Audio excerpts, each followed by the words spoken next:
지난 주일에는 차가운 유혹이라는 제목으로 욥기 34에서 35장의 말씀을 선포했습니다. 한 주간 차가운 유혹을 피하고 냉철하고도 따뜻한 사랑을 실천하며 사셨는지요?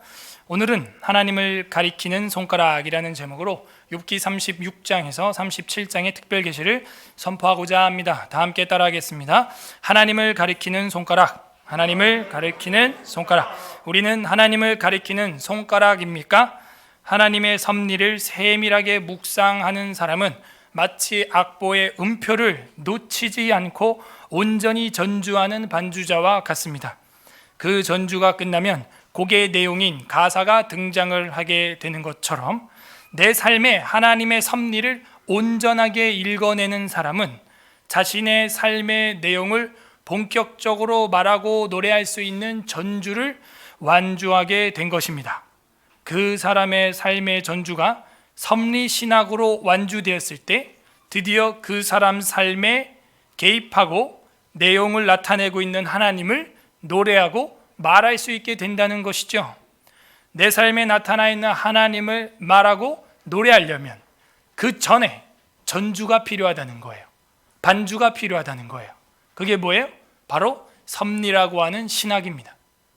내 삶을 섭리로 전주하지 않으면 노래할 수 없어요. 노래가 좋으면 사람들이 자주 듣게 되고 모이게 됩니다. 그리고 그 노래가 말하는 바를 사람들에게 전도하게 됩니다. 노래 가사의 내용이 무엇인지 사람들로 하여금 듣게 하는 것이죠. 노래가 좋으니까 사람들이 그 가사에도 귀를 기울이게 되고 공감하게 되는 것이죠.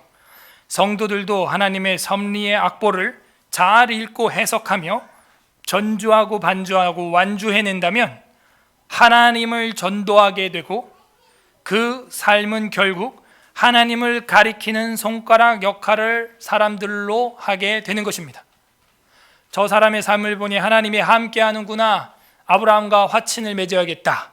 여러분의 삶을 보고 저 사람 인생을 보니까 험한 일도 있지만 그게 다 하나님의 전주였구나. 그게 다 하나님의 반주였구나. 그게 다 하나님의 악보였구나. 그래서 높낮이가 있구나, 의미. 그러고 나서 그 삶 가운데 역사한 하나님을 이제 노래할 때, 말하기 시작할 때 사람들이 듣는다는 거예요. 그리고 우리는 그 하나님을 가리키는 손가락 역할을 하게 되는 것이죠. 마치 지휘자가 지휘봉을 휘두르면서 오케스트라를 지휘하듯이 많은 사람들은 이제 우리의 손가락을 바라보게 될 거예요. 오늘 성경 본문의 엘리후는 마지막 변론에서 균형 잡힌 신학으로 의인의 고난을 끝으로 해석하며 결론 내리고 있습니다. 그것은 바로 하나님의 섭리에 대한 묵상입니다. 그의 변론이 끝나자 어미하신 하나님의 현현과 영광이 우레와 같이 임하는 걸 우린 다음 주에 보게 될 것입니다. 미리 봐도 좋은데요, 미리 봐도 심장이 막 떨리더라고요. 저는 이것은 엘리후가 하나님을 가리키는 손가락, 지휘자의 지휘봉과 같은 역할을 해냈다고 할 수 있겠습니다. 부디 오늘 말씀을 통해서 균형 잡힌 섭리 신학으로 내 삶의 하나님의 섭리를 해석해내어 하나님을 가리키는 손가락이 되는 저와 여러분 되시기를 주님의 이름으로 소망합니다. 아멘. 36장 1절에서 16절까지는 하나님의 온전한 지식, 하나님의 온전한 지식. 많은 지혜자와 지식인들이 이야기를 했으나 정말 온전한 지식과 지혜는 그분에게만 있다 하는 것을 말하고 있어요. 1절 엘리후가 말을 이어 이르되, 자 지난주 1절도 엘리후가 말을 이어 이르되, 그죠? 35장도 그랬죠? 그리고 34장도 엘리후가 말하여 이르되, 그러나 엘리후의 말을 끊는 자는 아무도 없었다 하는 거고, 이것이 의미하는 것이 뭐라 그랬어요? 엘리후의 말에 공감하고 있다는 거죠.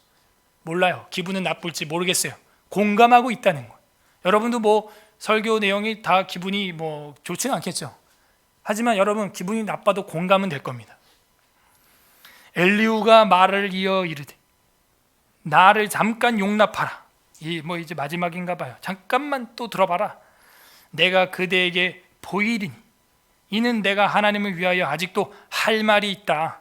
할 말이 많은 사람은 대체로 해안이 있고 대안이 있고 뭔가 계획이 있고 지혜로운 대책이 있는 사람들이 대체로 이런 말들을 합니다.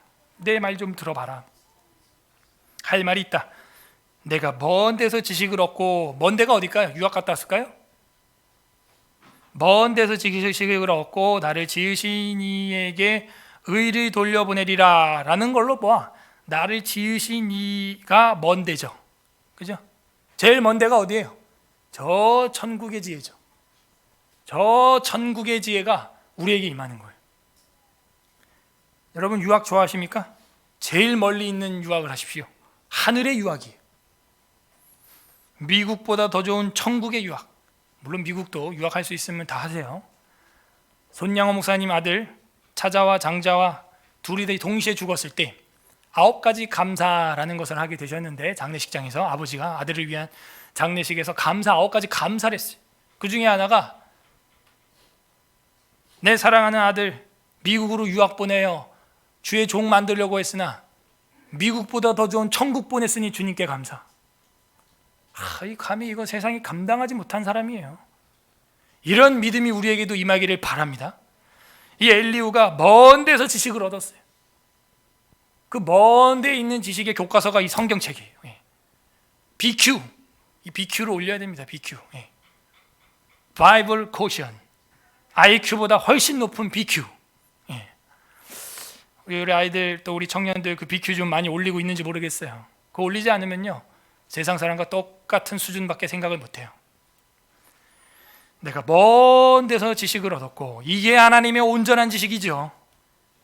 그래서 우리는 하나님을 전지전능하신 하나님 이런 말하는 거예요.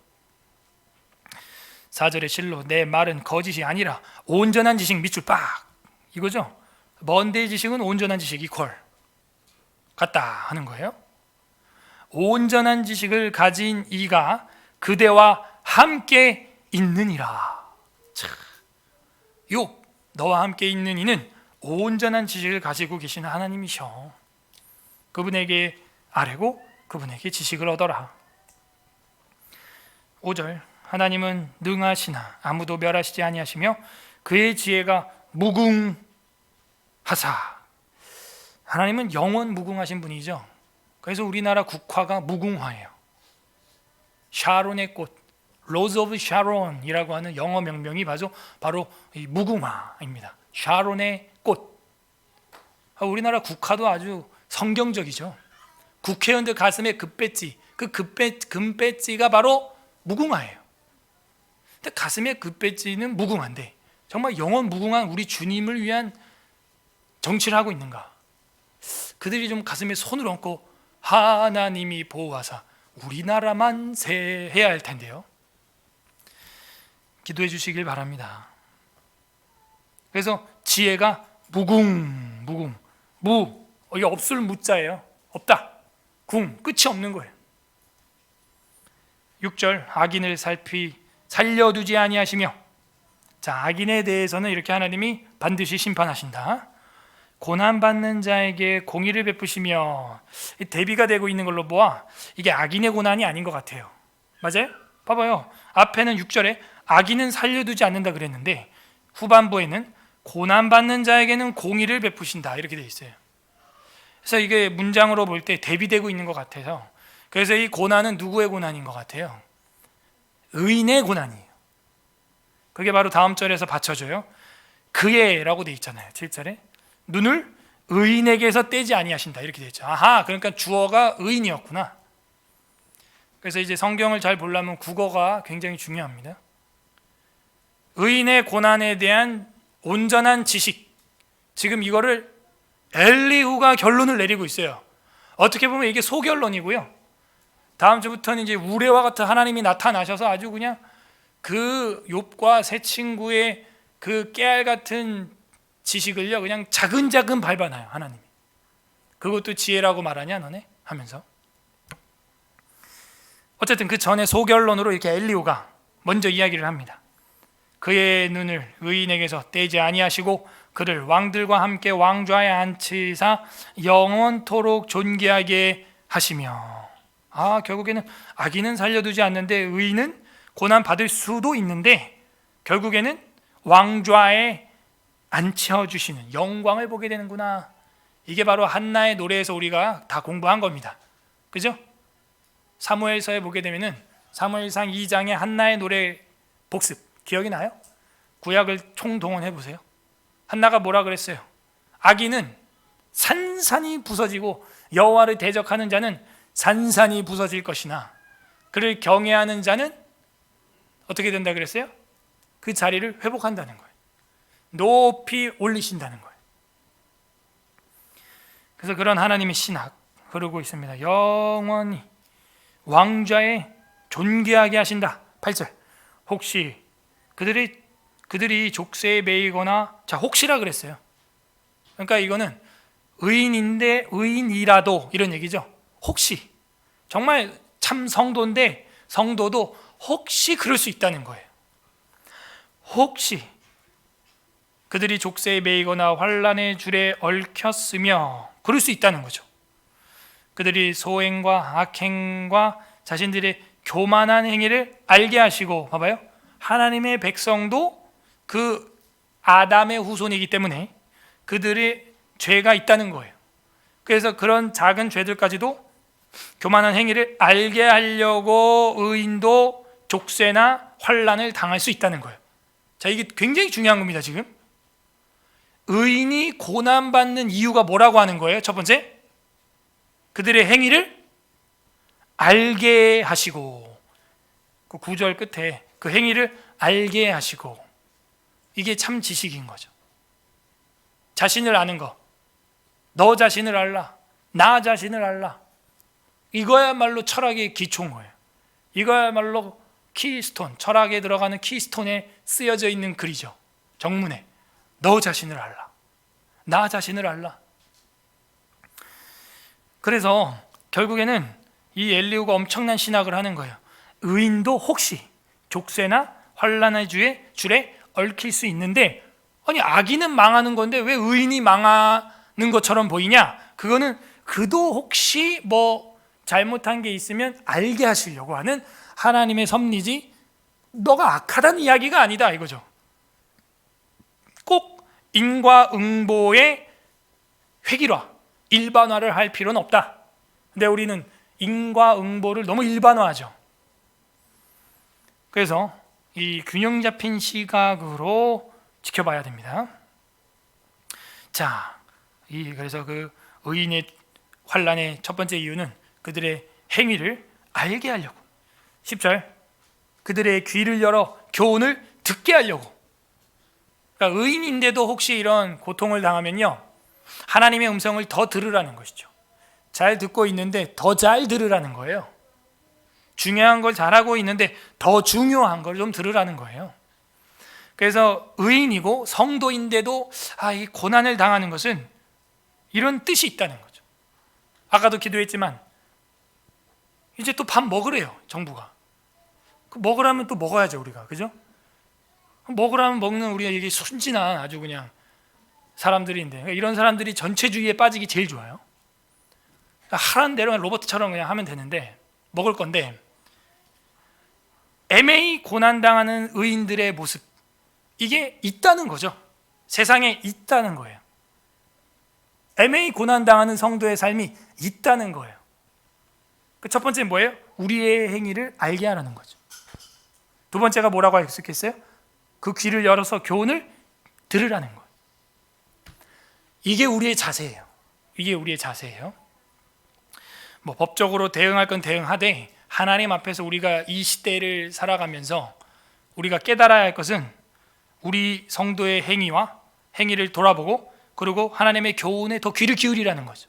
저는 여기에 하나님의 섭리가 있다고 생각해요. 제가 전에도 이미 다 설교했지만요, 지금 이 사회적으로 왜 이런 그리스도인들에 대한 통제가 일어나고 있느냐? 우리가 하나님의 섭리로 볼 때 성도들이 그것을 사모하지 않는다고 저는 판단합니다. 사모하지 않아요. 소모임, 식탁교제, 뭐 수련회, 뭐 이런 거 하지 말라 그랬는데 다시 또 하라는 거 아닙니까? 우리 여름 계획 어떻게 뭐 다시 세워야겠어요? 이제 다 캔슬했는데 지금 하래요 또 이제. 그러니까 이게 뭘 보여주냐면 그걸 사모하느냐, 정말 이걸 소중히 귀중히 존중히 여기느냐, 아니면 없어도 되느냐. 자, 이제 길들여져요. 사람은 이제 없어도 된다고 우리가 체득하게 되면 앞으로 안 합니다. 작년에도 코로나 때문에 안 했는데 아무 이상 없던데 뭐 굳이 성경 강좌 해야 돼? 굳이 주일학교 소모임 해야 돼? 점심 먹고 소그룹 모임 꼭 해야 돼? 영원히 하지 마, 이런 뜻이에요. 하나님. 그럼 하면 벌금 300만 원. 밥 꼭 먹어야 돼. 교회밥 그 맛대가리도 좋은 거 꼭 먹어야 돼? 먹지 마. 그럼 먹으면 300만 원.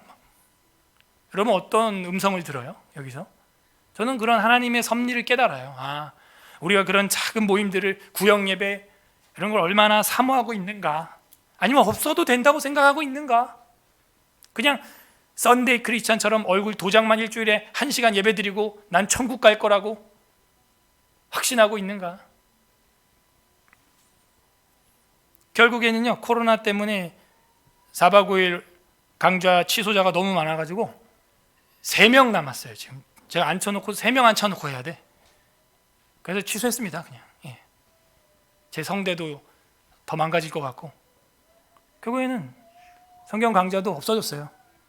영원히 없어질 수도 있어요. 전 그렇게 생각해요. 영원히 없어질 수도 있다고요. 그러면 안 되겠지만 우린 위기의식을 느껴야 돼요. 왜 사회적으로 교회에 이런 메시지를 하나님이 줄까? 교만한 행위를 알게 하려고. 두 번째, 그들의 귀를 열어 하나님의 교훈을 듣게 하시며. 정말 우린 더 사모해서 들으려고 하는가? 명하여 죄악에서 돌이키게 하시나니. 세 번째는 뭐예요? 휴브, 돌이키라는 거예요. 돌이키라는 거예요. 자, 이제 다시 또 하래요. 뭐 이래요? 하래요? 먹으래요? 이제 또 얼마나 잘하나 아마 볼 겁니다. 하나님이. 안 해? 하지 마. 영원히 그냥. 아예 법제화할 수도 있어요. 죄를 죄라고 말 안 해? 동성애를, 낙태를 그냥 괜찮다고, 간통죄를 헌재가 위헌이라고 했으니까 괜찮다고? 우리 기독교가 그렇게 말하는 순간 사람들이 다 어디로 가냐? 이슬람으로 가요. 이슬람에 가는 이유의 70%가 뭔지 아세요? 다 처제가 아니에요. 이슬람은 선과 악이 확실해요. 근데 기독교는 애매해요. 그렇게 해도 되고, 먹어도 되고, 피워도 되고, 가끔 간음을 저지르고 회개해도 괜찮고, 이런 식으로 하니까 이슬람이 확실히 낫다는 거예요. 그게 리서치가 나왔어요. 차라리 죄와 선을 확실히 가르쳐주는 종교가 낫다, 이러고. 보세요. 앞으로 기독교는 물에 물 탄 듯 술에 술 탄 듯, 이게 물인지 막걸리인지 우유인지 그냥 나만 멋있어 보이려고 그런 기독교는요, 세상의 빛과 소금의 역할을 하지 못합니다. 맛 잃은 소금이 돼요. 돌이키게 하시나니. 돌이키려면 이제 내용이 확실해야겠죠. 그래서 의인의 고난의 이유가 이렇게 3가지가 있구나, 그죠? 알게 하시고, 또 하나님의 교훈에 더 귀 기울여서 배우게 하시고, 듣게 하시고, 그리고 결국에는 그 행위를 죄에서 돌이키게 하시나니. 11절, 만일 그들이 순종하여 섬기면 형통한 날을 보내며 즐거운 해를 지낼 것이요. 그러니까 이렇게 엘리후는 늘 회복을 이야기해요. 회복을. 그 새 친구처럼 너는 망하리라, 넌 죄를 지어서 네 자녀들이 돌에 껴 죽었지, 그런 잔인한 이야기를 하는 게 아니라, 돌이켜라, 들으라. 그러면 순종하면, 섬기면 형통한 날을, 즐거운 해를 지내게 될 것이다. 좀 신앙생활이 이렇게 좀 행복하고 긍정적이어야지, 맨날 인상 찌끄리고 스트레스 받고 이렇게 신앙생활 할 거면 정말 하기 싫어요. 그러니까 늘 찬양하고 하나님께 영광 돌리고, 때론 어려움이 있어도 이 일을 통하여 하나님이 또 무엇을 듣게 하시고 돌이키게 하시고 깨닫게 하시려는가, 얼마나 또 형통케 하시려는가, 좀 이런 믿음의 사고방식이 우리에게 많이 필요한 것 같습니다. 12절에 만일 그들이 순종하지 아니하면 칼에 망하여 지식이 없이 죽을 것이니라. 그러니까 순종을 해라 얘기죠. 마음이 경건하지 아니한 자들은 분노를 쌓으며 하나님이 속박할지라도 도움을 구하지 않는다. 그러니까 마음이 경건하지 않는 성도가 아닌 사람은 혼날수록 분노만 쌓아놓고 투쟁만 하고 하나님의 도움을 기도하지 않는다는. 그래서 우리가 힘든 일이 있을 때 경건한 사람이라면 분노야만 할 것이 아니라 하나님께 기도하고 도움을 구하여야 하는 것입니다. 14절 그들의 몸은 젊어서 죽으며 그들의 생명은 남창과 함께 있도다. 그러니까 젊어서 죽는다는 얘기는 자연 숙명에 죽지 않고 중간에 이상하게 죽는다는 거예요. 경건하지 않은 자들은 하나님께 기도 안 해요. 도움 안 청해요. 회개 안 해요. 그냥 젊어서 죽어요. 일찍 생명을 끊어버려요. 15절 하나님은 곤고한 자를 그 곤고에서 구원하시며, 엘리후가 말하고 싶은 건 이거예요. 구원자. 하나님은 구원자시다. 학대당할 즈음에 그의 귀를 여시나니, 그건 귀를 연다는 건 뭐예요? 듣는다는 것이죠. 16절 그러므로 하나님이 그들을 환난에서 이끌어내사 좁지 않고 넉넉한 곳으로 옮기려 하신즉 무릇 그대의 상에는 기름진 것이 놓이리라. 그죠? 기름을 내 잔에 부으니 내 잔이 넘쳐 내 평생 선함과 인자하심이 나를 따르리니 나 여호와 집 영원히 살리라. 기름진 것이 식탁에 넘쳐난다는 거예요. 그러니까 엘리후가 말하고 싶은 거는 하나님은 이런 분이시다. 하나님은 그분이시다. 엘리후. 하나님은 너를 죽이고 짓누르고 이런 분이 아니라 너의 식탁에 기름진 것으로 차려주기 원하시는 분이시다. 그런데 의인이 왜 고난을 당한다고요? 악인은 살려두지 않는데 의인이 고난받는 이유는 알게 하시고 듣게 하시고 더 잘되게 하려고, 더 형통하게 하려고. 너가 하나님께 도움만 구한다면 그거야. 거기에 하나님의 목적이 있는 거야. 17절부터 23절까지는 악으로 치우치지 말아라. 그러니까 너무 이렇게 인생이 안 풀린다고 분노를 쌓지 말아라. 그러니까 오늘날도 부부의 문제가 뭐예요? 분노의 문제예요. 자녀와 부모의 관계도 뭐예요? 분노의 문제예요. 형제 간의 싸움이 뭐예요? 분노의 문제예요. 분노 조절 장애도 있고 분노의 쌓임의 문제도 있는 거예요.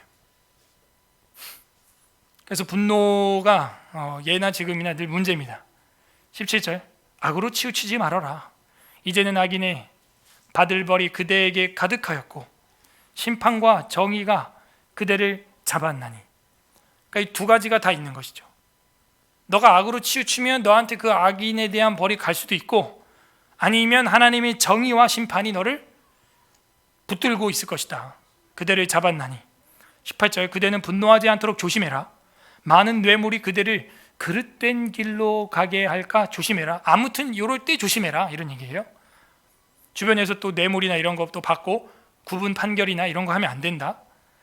그대의 부르짖음이나 그대의 능력이 어찌 능히 그대가 곤고한 가운데서 그대를 유익하게 하겠느냐. 지금 너가 가지고 있는 그 능력, 너가 지금 이야기하고 있는 이 불평 불만에 대한 부르짖음, 그게 너를 해결할 수 없다. 너를 유익하게 할 수 없다. 그대는 20절 밤을 사모하지 말라. 인생들이 밤에 그들이 있는 곳에서 끌려가리라. 지난번에도 우리 공부했지만 어둠, 암흑, 그림자, 그늘, 이게 뭐였어요? 죄를 짓는 공간이라 그랬죠. 그러면서 제가 우리 교회 간판 이야기를 했는데 기억나요? 간판이 밝으면 어떡해? 노상방뇨하는 사람 한 명도 없었다고, 한 달 동안. 근데 어둡고 침침하면 꼭 일주일에 한두 명은 술 먹고 새벽에 거기다가 볼일을 봐요. 그렇기 때문에 인생들이 밤이나 어둠이나 그런 데 사모하지 말아라. 너 그곳에 끌려간다. 21절 삼가 악으로 치우치지 말라. 그대가 환난보다 이것을 택하였느니라. 그래서 악으로 치우치지 말아라. 환난보다 너가 지금 악을 택하고 있다. 차라리 의인의 환난을 당해라, 이 얘기예요. 그러니까 욥이 악을 택했다는 이야기는 뭐냐면 계속해서 이 불평, 불만, 분노, 자꾸 이런 거를 한다는 것이죠. 맞아요. 욥도 그런 게 없지 않아 있어요. 그래서 치우치지 말라고 이야기를 하고 있습니다. 22절에 하나님은 그의 권능으로 높이 계시나니 누가 그 같은 교훈을 베풀겠느냐. 그러니까 너의 그 풀리지 않는 인생을 하나님에게 이야기해라, 그 얘기죠. 23절 누가 그를 위하여 그의 길을 정하였느냐. 누가 말하기를 주께서 불의를 행하셨나이다 할 수 있으랴.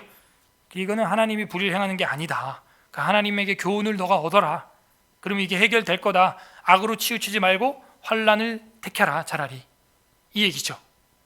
요한계시록에도 나와요. 우리가 이제 마지막 666표를 못 받으면 상거래를 못 하게 됩니다. 그 666은 첫 번째는 배도예요. 배도. 그 다음에 이제 상거래 표를 받는 건데, 문제는 신앙과 경제적인 문제가 엮인다는 거예요. 지금도 우리가 조짐을 보고 있잖아요. 여러분, 신앙과 경제가 묶이니까요, 사람이 두려움을 가져요. 300만 원 무서운 거거든요. 그러니까 공포를 가져요. 걱정을 해요. 사회적으로 고립될까 봐. 그런 시대가 이제 온다고 계시록에는 쓰여 있어요. 13장, 14장에. 그런 시대가 오지만 그거를 두려워하지 말고 차라리 죽어라 이 얘기예요.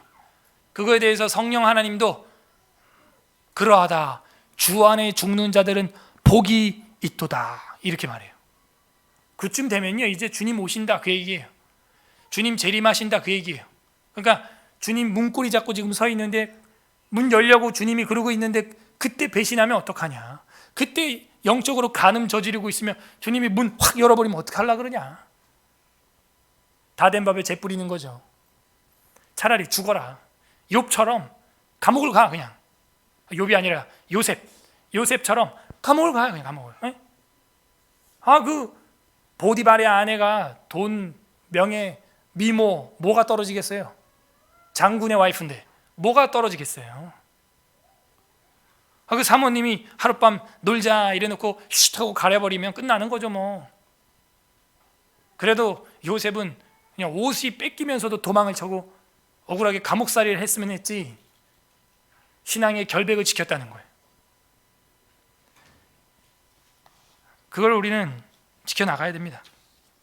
그게 우리 성도의 기백이에요. 24절부터 33절 마지막 절까지는 하나님을 차라리 찬양해라 이렇게 나오는 거죠. 감옥에서 바울과 실라가 찬양을 했더니 옥문이 터지고 열렸어요.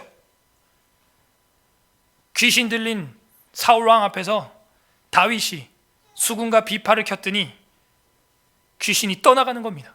오늘도 이제 우리 쇼파르에 클라리넷이 하나 딱 들어왔어요. 악장이 나가니까 멤버가 늘어나. 이게 어떤 현상인지 모르겠지만 계속 이제 멤버가 늘어나야 됩니다. 그래서 이런 악기도요, 기도하고 정말 시편을 신령한 노래를 뚜뚜뚜뚜뚜 부르면 악령이 나가는 거예요. 다윗이 수금과 비파는 약간 기타, 우리로 말하면 이렇게 켜는 현악기거든요. 우쿨렐레처럼. 그렇게 했더니 상쾌하여 악령이 떠나갔다는 거예요. 바울과 실라가 감옥에 갇혀가지고 있는데 찬양을 열었더니 옥문이 터졌다는 거예요. 옥문이 터지고 하늘문이 열립니다. 그리고 마게도냐 간수가 회개하면서 마게도냐의 교회가 돼요. 교회가 돼요. 교회. 야, 감옥에서 교회를 개척해요. 이런 은혜가 신령한 노래에 있어요. 그냥 세상 무슨 나이트클럽 댄스 음악에 있는 게 아니고요. 신령한 음악에 그게 있다고요. 신령한 음악에 역사가 나타나는 거예요. 하나님을 찬양하라. 24절 그대는 하나님께서 하신 일을 기억하고 높이라. 잊지 말지니라. 인생이 그의 일을 찬송하였느니라. 인생이 그의 일을 찬송했죠. 여태 인생들이 인류 역사상 하나님을 찬송했다는 거예요. 그의 일을 모든 사람이 우러러보나니 먼 데서도 보느니라. 하나님은 높으시니 우리가 그를 알 수 없고 그의 횟수를 헤아릴 수 없느니라. 하나님은 이런 분이시다. 그러니까 어떻게 해야 돼요? 찬양해야죠. 측량할 수 없어요. 헤아릴 수 없어요. 우리가 하나님을 안다고요? 천만에. 우리가 성경 66권을 배워서 하나님을 안다고요? 저 백두산에 가서 커피 숟갈로 흙 한 스푼 떠놓고 백두산을 난 다 떴다고 하는 거랑 똑같은 거예요. 우리가 하나님을 배우고 공부하고 연구하고 성경을 읽고 묵상하려면요, 죽을 때까지 해도 부족합니다. 그런데 우리는 평소에 아예 하지도 않죠. 27절에 그가 물방울을 가늘게 하시며, 이 표현력 보세요. 아니 물방울을 가늘게? 이게 뭘 말하는 것 같아요? 비가 내리면 물방울이 어떻게 돼요? 가늘어지잖아요. 그러니까 이런 시적 표현이 예술이에요, 진짜. 물방울을 가늘게 하시며 빗방울이 증발하여 안개가 되게 하시는도다. 아니, 이 당시는 이 전자과학이 발달하지 않았는데 증발이라는 개념이 어디서 났을까요? 참 대단해요. 그러니까 이때 사람들도 어쨌든 가지고 있는 물리적인 도구 안에서는 여러 가지 실험과 이런 과학을 했던 것 같아요. 그러니까 성경이 이게 지금 3000년 전의 이야기인데 증발 뭐 이런 얘기를 하고 있어요. 비가 가늘어진다. 그리고 그게 안개가 된다. 이 만물의 순환을 이야기하고 있죠. 대단해요. 자, 그 다음 절. 그것이 구름에서 내려 많은 사람에게 쏟아지느니라. 이번 주 많이 쏟아졌죠, 우리한테. 아니, 어떻게 그게 올라가서 구름이 된다는 개념을 갖고 있었지? 그 당시 사람들이 구름에 갈 수가 없잖아요. 우리는 뭐 헬기나 비행기나 이런 걸 통해서 그거를 이제 물리적으로 만질 수 있고 그 실험을 할 수가 있는데, 이때 무슨 비행기가 있었던 것도 아니고 그냥 구름 보세요. 오늘도 우리가 교회 오는데 구름이 예술이죠. 우리 아이들이 아빠 저기 봐요. 저 구름 누가 저기다 지금 그려놓은 것 같아. 딱 보니까 이상해. 뭐가 오려놓은 것 같아. 구름이 딱 이렇게 오려 붙인 것 같아요, 진짜. 그래서 이 당시 사람들이 이런 과학적 개념을 가지고 있다는 것 자체가 자연과학 부분에 있어서 굉장히 탁월한 지혜와 지식을, 계시를 가지고 있는 사람들이다. 자연의 순환을 이야기하고 있습니다. 29절에 겹겹이 쌓인 구름과, 그죠? 구름이 겹겹이 있어요. 단층이 아니에요, 구름이. 그 장막과 우레소리를 누가 능히 깨달으랴? 보라, 그가 번갯불을 자기의 사면에 펼치시니 바다 밑까지 비치시고, 그죠? 막 번쩍번쩍 하면 카메라 플래시 저리 가라요. 하나님이 사진 찍으면요, 번쩍번쩍 하면 그냥 바닷속까지 훤히 보여요, 그냥. 예. 이번 주에도 벼락이 좀 쳤었죠. 이런 것들로 만민을 심판하시며, 그죠? 야이 벼락 맞아 죽을 놈아. 심판하시며 음식을 풍성하게 주시느니라. 자, 새가족 교육 할 때 공부 잘하신 분들은 이거 이제 해석되죠? 번개가 치면 음식이 풍성해진대. 왜일까요? 번개가 치면은 비가 내리는데 그냥 비가 아니라 질산 비료가 되는, 그죠? 질산 산소가 빗물과 함께 그 벼락이 칠 때 융합되면서 그 빗물과 함께 내려간 자연산 질산 비료가 되는 거예요.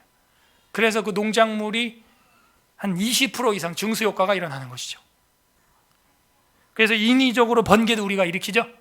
그러면 농작물이 20-30% 이상 증수가 된다는 거예요. 풍년이 된다는 거예요. 아니, 이런 개념을 3000년 전의 사람들이 도대체 어떻게 알고 있냐 이거예요. 번개가 치고 많이 치는 지역과 그 해는 아무튼 자신들도 풍년이라는 것을 어떤 통계를 가지고 있었나 보죠. 그죠? 그래서 와, 이거는 정말 하나님의 엄청난 자연과학을 가지고 이야기를 하고 있다. 32절에 그가 번갯불을 손바닥 안에 넣으시고, 자, 요런 성경 구절 때문에 아마도 그리스 신화나 이런 데서 제우스나 이런 사람들이 손에 번개를 들고, 신화에 보면은 막 신들이 번개를 막 이렇게 막 던지고 있거나 막 이런 모습들이 있죠. 사실은 그게 우리 여호와 하나님의 그 현현이거든요. 모습이거든요. 표현이거든요. 그가 번갯불을 손바닥 안에 넣으시고 그가 번갯불을 명령하사 관역을 빵 친다는 거예요. 그의 우레가 다가오는 풍우를 알려주니 가축들도 그 다가옴을 아느니라. 이게 약간 이중적 의미가 있어요. 짐승도 하나님을 두려워할 줄 안다. 자연을 보면 가축도 안다. 이 짐승도, 이 사람아. 근데 그 사람이 모르면 이 가축만도 못한 게 되는 거야. 뭐 그런 거죠, 뭐. 그래서 그 톨스토이는 신인식이 없는 자는 금수와 같다, 그런 말을 했다 그랬잖아요. 결국에는 이 36장이 말하고 싶은 거는 온전한 지식, 전지전능하신 분, 그분은 우리가 헤아릴 수 없는 분이야. 이 사람아, 이런 자연과학적 지식이 그분에게 있고 우리가 알고 있는 이 이상의 과학의 지식이 온전한 지식이 하나님께 있어. 그러니까 우리가 의인이라고 해서 고난을 안 받는 것도 아니고 받을진데 우리의 삶을 더 단련하고 정지하는 정련 과정이라고 생각하자. 이게 엘리후의 신학이. 이게 뭐예요? 하나님의 이게 섭니다. 이것도 의인도 이렇게 때로는 넘어지고 단련당하는데 어떡하냐? 그럴 수 있다. 결국 하나님이 공고한 자를 그 공고에서 구원하는 구원자시다. 그 하나님께 찬양을 차라리 드리자. 그러면서 탁 끝나는 거예요. 대단한 신학이죠. 저와 여러분이 따라가야 될 신학이 이거예요. 그래서 다음 장 37장도 또 이 엘리후가 이야기하는데요. 그 뒤에 반발이 없어요. 바로 하나님의 현현이 나타나요. 그게 무슨 말이에요? 맞다는 것이죠. 엘리후의 말이 맞다는 거예요. 보세요. 37장 1절부터 13절. 똑똑히 들으라 하면서 마지막 단도리, 속어로 단도리 하면서 이제 이거 내가 얘기 다 했어. 이제 긴 이야기 나도 이제 할 말 다 했어. 잘 들어. 끝. 이러는 거예요. 마지막이야.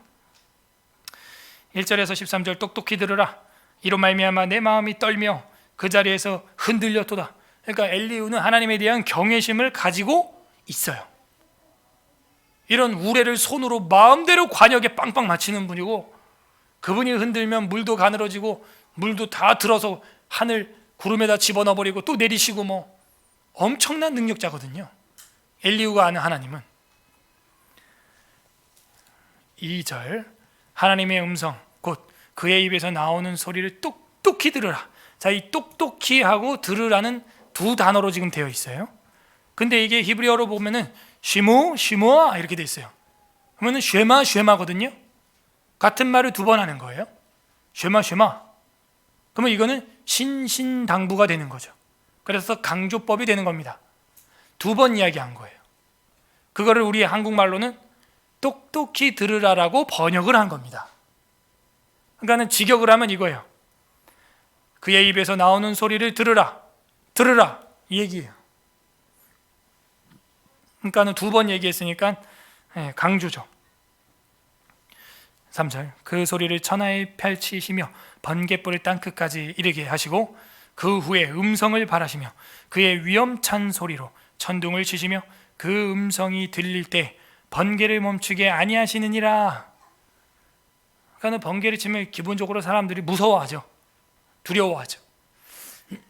그게 하나님의 어미하신 위엄하신 능력 중의 일부분이라는 거예요. 5절에 하나님은 놀라운 음성을 내시며 우리가 헤아릴 수 없는 큰 일을 행하시느니라. 그러니까 계속 이야기하고 반복하죠. 헤아릴 수 없느니라. 그러니까 마지막 결론이 이렇게 나야 돼요. 우리 인생도 내가 뭐 사장이 되고 뭐 국회의원 되고 대통령이 된다 해도 하나님의 능력 앞에서는 나는 겨자씨앗과 같도다. 그런 거예요. 티끌과 같아요. 우리는 아무것도 아니에요. 그냥 불면 날아갈 것 같은 인간이죠. 어떻게 나이가 먹을수록 신앙이 진해집니까? 아니에요. 제가 청년들한테 예언을 했어요. 너희들이 결혼하게 되면 지금 청년 때 신앙을 까먹으면서 살게 될 거다. 그러니 청년 시절에 싱글 시절에 열심히 교회 생활하고 수련회 참석하고 성경 빡세게 배워놔라. 결혼하면 그거 까먹으면서 사는 거야. 현상 유지하면 그나마 다행이다. 애 나면 너 인생은 아예 없어진다. 신앙생활 어떻게 할 건데요? 그래서 다 때가 있는 거예요. 할 수 있을 때 해야 돼. 하나님 앞에서 우리는 정말 깨알과 같은 겨자씨와 같은, 그리고 하나님은 헤아릴 수 없는 그런 능력자세요. 저희는 정말 아무것도 아니에요. 우리의 신앙이라고 하는 게. 6절에 눈을 명하여 땅에 내리라 하시며 적은 비와 큰 비도 내리게 명하시니라. 이 적은 비는 분위기가 있는데 큰 비는 또 무서워요. 이게 비가 막 확 쏟아지면 운전할 때 여러분 얼마나 무서운 줄 아세요?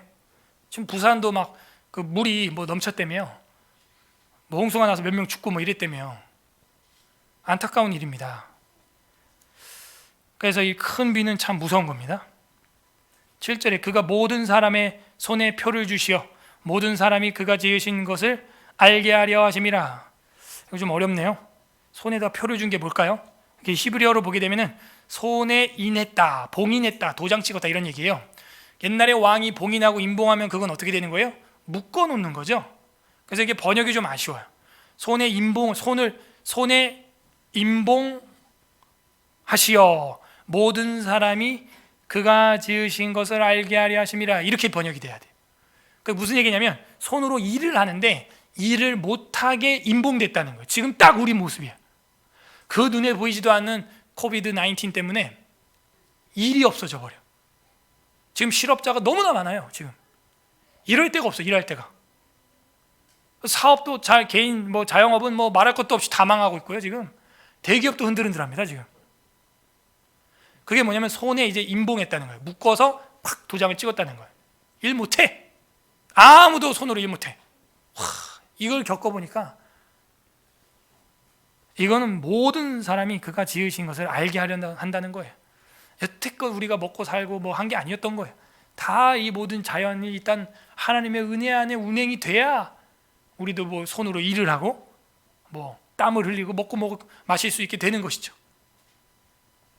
꼭 우리를 보고 지금 쓰는 것 같아요. 이 성경이. 손을 임봉하시어 모든 사람이 그가 지으신 것을 알게 하려 하심이라. 8절 그러나 짐승들은 땅 속에서 들어가 그 처소에 머무느니라. 자꾸 오히려 가축들은 아느니라 이러고 도리어 짐승들은 근데 먹을 게 있지롱 이러고 있는 거예요. 9절 폭풍우는 그 밀실에서 나오고 추위는 북풍을 타고 오느니라. 아니 그 청명한 하늘에 그 많은 빽빽한 구름이 도대체 어디서 오는지 밀실에서 나오는 것 같아요. 진짜 어디서 숨겨놨다가 확 쏟아져 나오는 것 같아요. 구름이. 그리고 그 추위는요 북쪽에서 온다는 걸 어떻게 알았는지 북극 탐사를 하고 왔는지, 그죠? 그래서 우리도 집을 지을 때 무슨 향? 그걸 봐야지요. 네. 집은 남향이요 무조건. 네. 그러니까는 그런 걸 전혀 모르면요 현관문이 북쪽으로 열려 있는데도 집을 사. 어떤 사람들 겨울에 얼어 죽어. 그럼 이제 그 찬바람이 북쪽에서 이제 내려오는데 문 열고 닫을 때마다 이제 집안 난방 다 그냥 리셋되는 거예요. 그리고 이제 집안 건물을 볼 때요 남향으로 지은 집은요 남쪽 벽 두께는요 한 20-30cm만 돼도 돼요. 20cm만 돼도 돼요. 한 뼘 정도만 돼도 괜찮은데 이 등 쪽, 그죠? 그러니까 여러분 집의 등 쪽은 한 큐빗은 돼야 돼. 최소한. 그 등 쪽이 어디예요? 북쪽이잖아. 그러니까 바람이 이제 겨울이 되면 북쪽에서 밑으로 치기 때문에 집의 북쪽 뒤편 뒷마당 쪽에는요 벽 두께가 한 큐빗은 돼야 겨울을 좀 난다 이렇게 되는 거예요. 그러니까 이런 자연 원리를 벌써 성경은 다 알고 있어요. 우리도 몰랐는데 오늘 알았잖아요. 그죠? 그러니까 여러분이 앞으로 집을 이제 짓거나 선택을 할 때 성경을 일단 봐야 돼. 그래야 집을 잘 골라요. 그거 모르면 북쪽으로 열려 있는 문, 서쪽으로 열린 집 이런 거. 그 집이 얼어 죽어요. 그러면. 그래서 이 하나님이 이 추위는 북풍을 타고 오느니라. 10절에 하나님의 입김이 얼음을 얼게 하시고 물의 너비를 줄어들게 하느니라. 또한 그는 구름에 습기를 실으시고. 이거 어떻게 알았지? 만져봤나? 올라가 봤나? 대단해요. 그의 번개로 구름을 흩어지게 하시니라. 이것도 어떻게 알았지? 결국에는 번개 치는 이유가 뭐예요? 이 극과 극이 만나면서 S극, N극이 같은 극이 만나면서 그 구름이 만나면서 거기서 전자가 빠바바바박 하면서 이제 번개가 치는 거거든요. 그런 걸 다 알고 있어요. 지금 이 3000년 전의 사람이 말이죠. 대단해요. 그러니까 그게 서로 이제 부딪히면 이제 번개가 치고 이제 그 밀어내면서 이제 구름들이 흩어지고 이제 하는 거죠. 12절에 그는 감사하고 도시며 그들의 할 일을 조종하시느니라. 그는 땅과 육지 표면에 있는 모든 자들에게 명령하시느니라. 혹은 징계를 위하여, 혹은 땅을 위하여, 혹은 긍휼을 위하여 그가 이런 일들을 생기게 하느니라. 와, 이 13절이요 오늘날 저와 여러분이 가져야 될 뭐라 그럴까요? 해석의 방향이에요. 이럴 수도 있고 이럴 수도 있고 저럴 수도 있다. 자, 이래야지 한쪽으로 함몰된 해석을 하게 되면은 균형을 잃어버립니다. 그러니까 지금 뭐라 그랬어요? 혹은 징계를 위하여, 혹은 땅을 풍년을 위하여, 혹은 긍휼을 위하여. 누구는 그걸 기다리고 있다는 거죠. 또 그래서 그랬어요. 그러니까는 바리새인들이 예수님에게 와서 저 맹인된 자가 자신의 죄로 말미암아 맹인이 되었습니까? 부모의 죄로 말미암아 맹인이 되었습니까? 아니다. 하나님의 영광을 위하여, 이 때를 위하여, 하나님의 영광을 위하여 이렇게 된 거다. 그러니까 우리는 이런 최소 3가지 관점을 가지고 있어야 되는데, 3가지 이상 관점을 가지고 있어야 되는데 지식이 부족해요. 공부를 안 해요. 그러니까는 그냥 너무 단편적인, 정말 절벽 보고 얘기하는 듯한 그런 인생의 그 편중된 시각밖에 갖지 못한다. 징계를 위한 걸 수도 있고 땅을 위한 걸 수도 있고 누구를 위해서, 긍휼을 위해서 그거를 하시는 걸 수도 있어요. 그러니까 여러분 인생의 섭리를 이렇게 해석해내면 여러분 인생의 전주는 끝나고 여러분의 내용이 이제 찬양으로 터져 나오는 거예요. 그러면 사람들이 보고 아브라함과 함께하는 여호와를 봤다 하친 맺자 이렇게 나오는 거죠. 현우와 함께 하시는 하나님의 그 다이나믹한 기승전결 드라마틱한 그 하나님의 섭리를 내가 보았다 되는 거예요. 마지막은 아니네요. 2달랑 남았네요. 14절에서 20절은 하나님의 오묘함, 하나님의 오묘함이 있다 하는 거예요. 자, 우리 13절 중요하니까 한번 읽어보겠습니다. 13절 시작. 혹은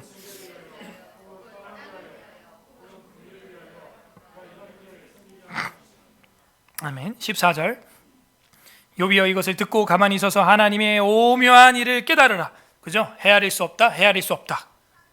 그러니까 우리가 한번 이거는 정말 깊이 생각해야 되고 다각도로 다차원적으로 정말 영적으로 또 보이지 않는 세계까지 간파하면서 생각을 해야 할 문제지 그렇게 그냥 단순하게 욕하고 분노 쌓을 일이 아니다. 15절에 하나님이 이런 것들로 명령하셔서 그 구름을 번개로 번쩍거리게 하시는 것을 그대가 아느냐? 그대는 겹겹이 쌓인 구름과 완전한 지식의 경이로움을 아느냐?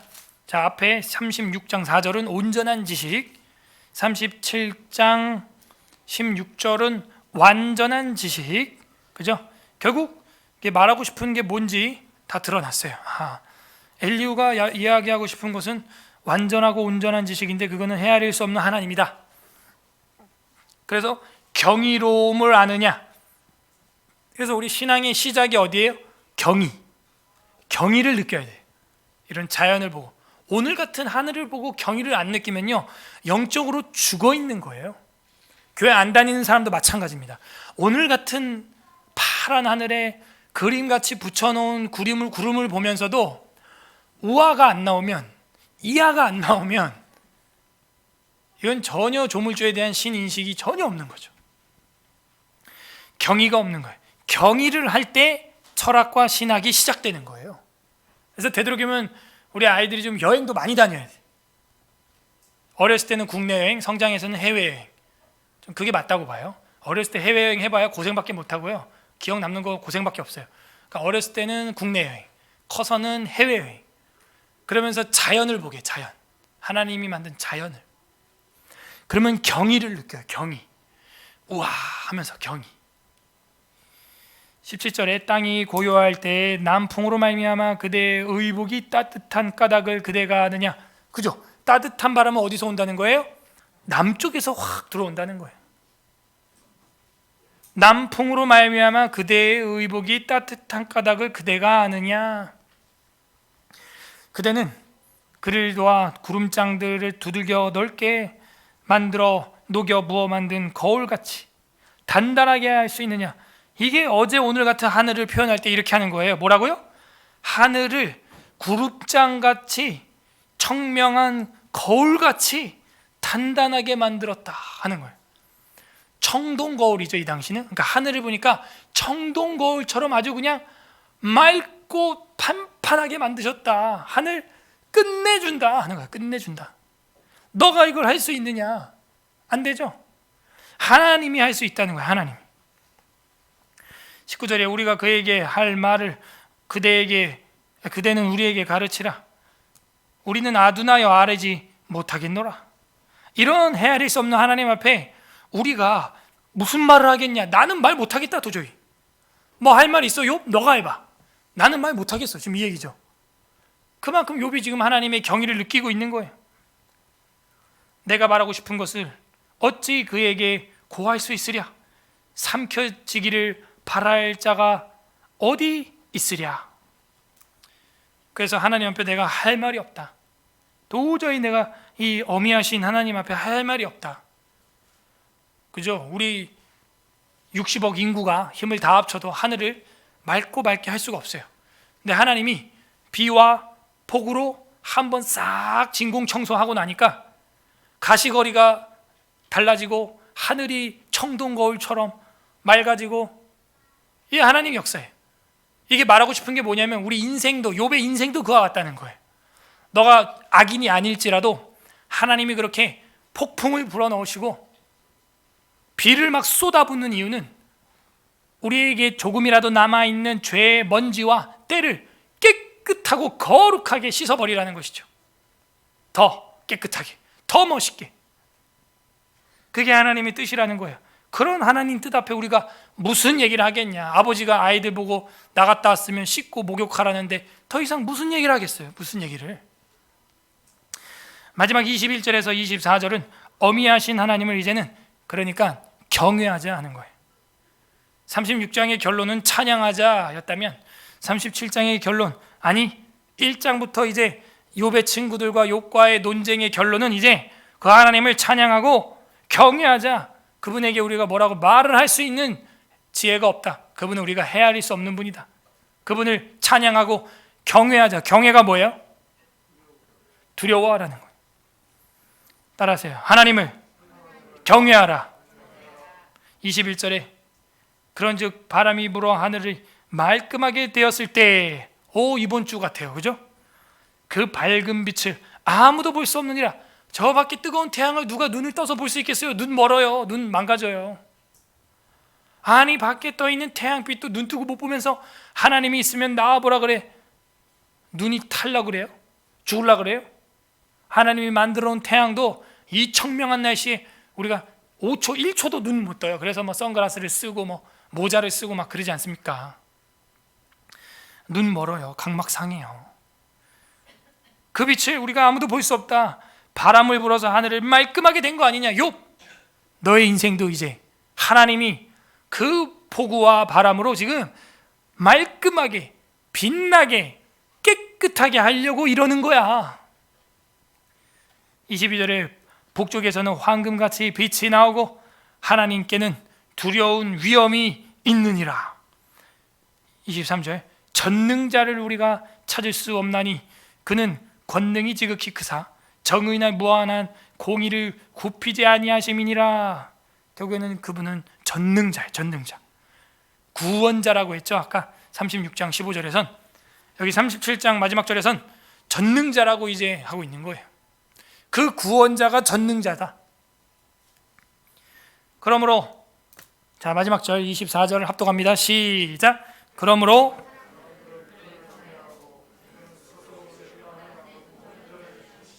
그죠?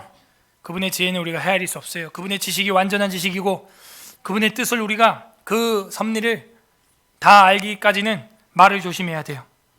그래서 사람들은 그를 경외해야 되고 그분 앞에서 우리의 지혜는 다 무시당해요. 태양빛 앞에서는요 반딧불은 보이지도 않는 거예요. 무시당하는 거예요. 태양빛 앞에서는요 스마트폰 자체도 보이질 않아요. 너무 밝아서 태양이 안 보여. 안 보여.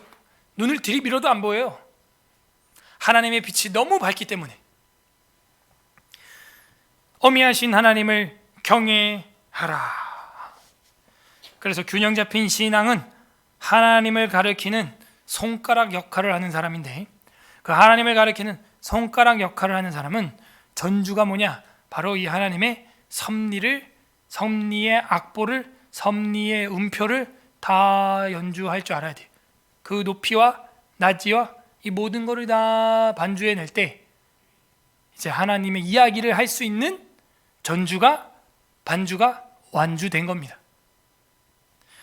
그래서 균형 잡힌 신앙인이 누구냐? 바로 하나님께서 의인에게 고난을 줄 때 그것을 순종하여 하나님이 나의 행위를 알게 하시고, 두 번째는 듣게 하시며, 세 번째는 돌이킨다 하는 거예요. 그래서 결국에는 구원하기를 원하시는 것이죠.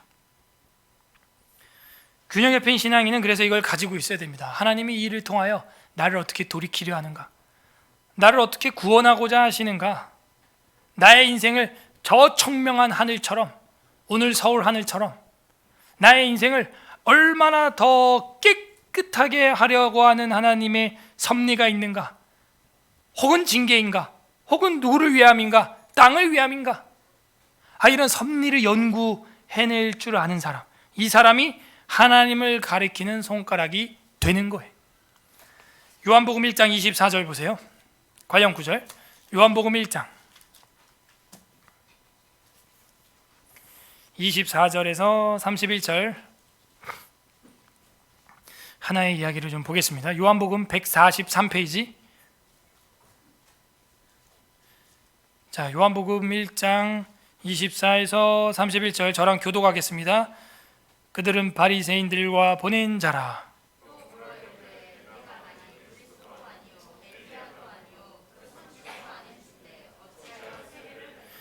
요한이 대답하되 나는 물로 세례를 베풀거니와 너희 가운데 너희가 알지 못하는 한 사람이 섰으니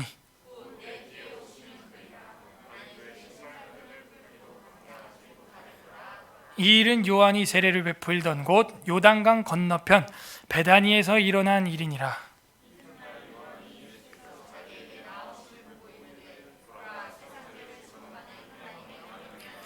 내가 전에 말하기를 내 뒤에 오시는 사람이 있는데 나보다 앞선 것은 그가 나보다 먼저 계심이라 한 것이 이 사람을 가리킴이라.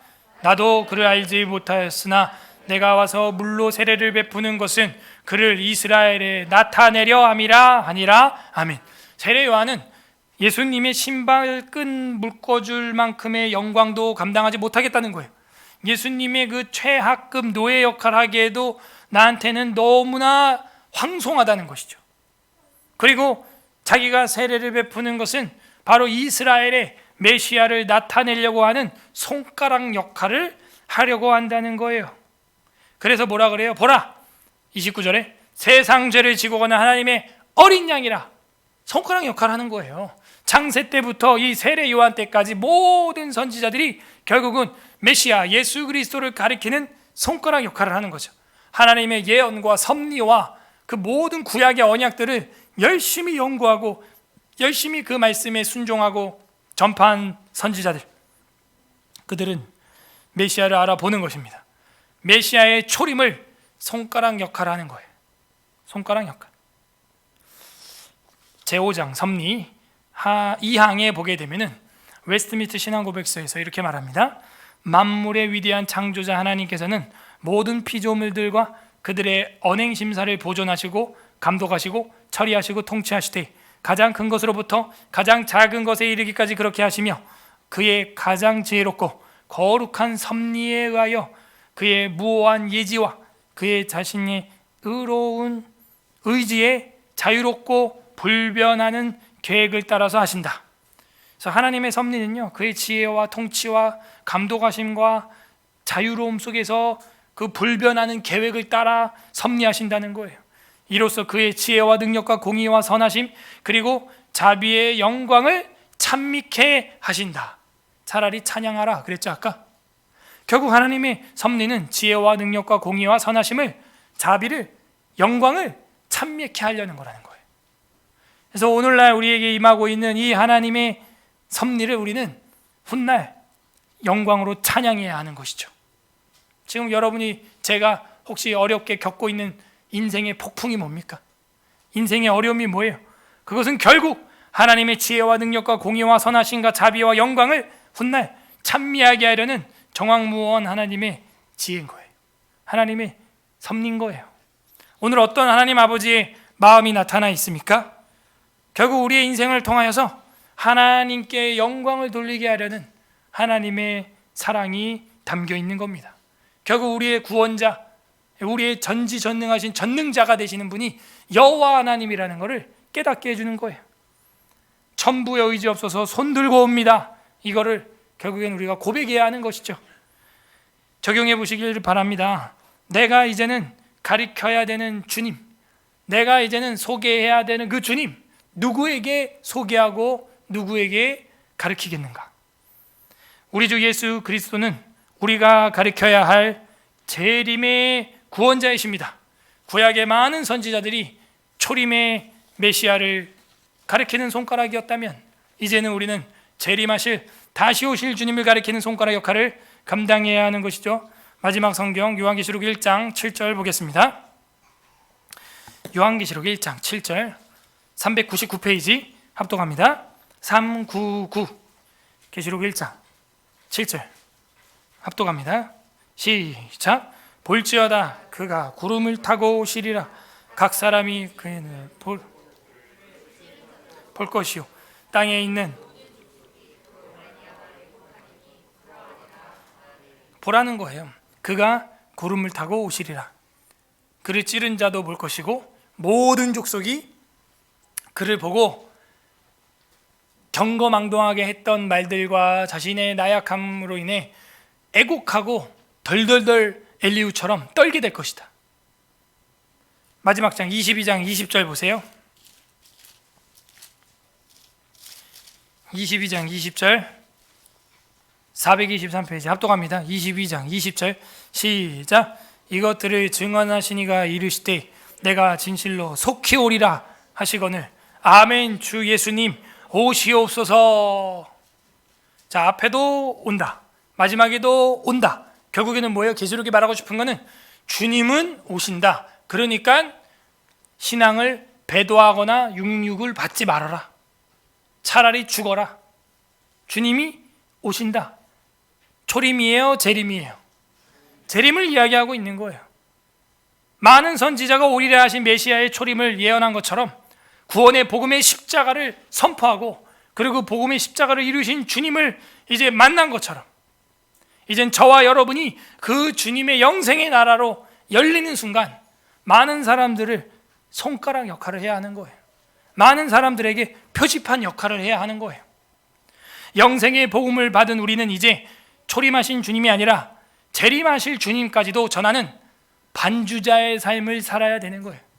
전주자의 삶을 살아가야 되는 거예요. 우리의 삶에 역사하신 그 하나님의 희노애락과 섭리를 많은 사람들에게 간증하세요. 그리고 주님을 이야기하시고 주님을 가리키는 노래를 하시고 주님을 가리키는 손가락 역할을 이제는 감당해야 하는 것입니다. 노래가 좋으면 사람들은 자주 듣고 싶어하고 노래가 좋으면 사람들은 자주 모입니다. 또 많이 모입니다. 그리고 그 노래가 말하는 바를 사람들이 이해하게 되고 가사를 음미하게 되죠. 성도들도 하나님의 섭리의 악보를 잘 읽고 반주하면 하나님을 전도하게 되고 그의 삶은 결국 하나님을 가리키는 손가락 역할을 충실하게 감당하게 되는 것입니다. 엘리후처럼, 세례 요한처럼 말이죠. 그래서 엘리후의 변증이 끝난 다음에는 바로 우레와 같은 하나님의 영광이 현현히 나타나는 거예요. 부디 오늘 이 말씀을 한 주간 영의 양식으로 삼고 반추하며 예수 그리스도를 가리키는 손가락 역할을 감당하는 저와 여러분이 되기를 주님의 이름으로 소망합니다. 우리는 하나님을 가리키는 손가락입니까? 설교를 생각하면서 36장 7장 6기 읽어 보겠습니다. 이 시간 말씀을 생각하면서 기도하겠습니다. 첫 번째, 우리의 삶을 하나님 섭리하시고 우리의 삶의 생사와 복을 섭리하시는 하나님 아버지 감사합니다. 감사하시고요, 우리의 전능자 구원자이신 하나님, 인류 역사를 섭리하사 예수 그리스도의 십자가의 피로 우리를 폭풍보다도 더 강력한 사랑으로 깨끗하게 해주신 것, 맑게 해주신 것 감사합니다. 감사 기도하시고, 두 번째 기도할 것은 엘리후와 같이 하나님의 섭리를 세밀하게 보지 못하고 사람과 하나님 사이에서 표지판 역할, 손가락 역할을 하지 못한 우리의 인생 회개합니다. 내 인생을 불평불만하며 분노를 쌓았던 것들 용서하여 주시옵소서. 회개하는 기도. 마지막 세 번째는 사람과 하나님 사이의 다리 역할을 하게 하시고 하나님을 가리키는 재림주 예수 그리스도를 가리키는 손가락 역할, 표지판 역할을 감당해내는 나의 남은 인생 되게 하여 주시옵소서. 내 삶의 섭리를 잘 해석하고 하나님을 찬미하는 삶 되게 하여 주시옵소서.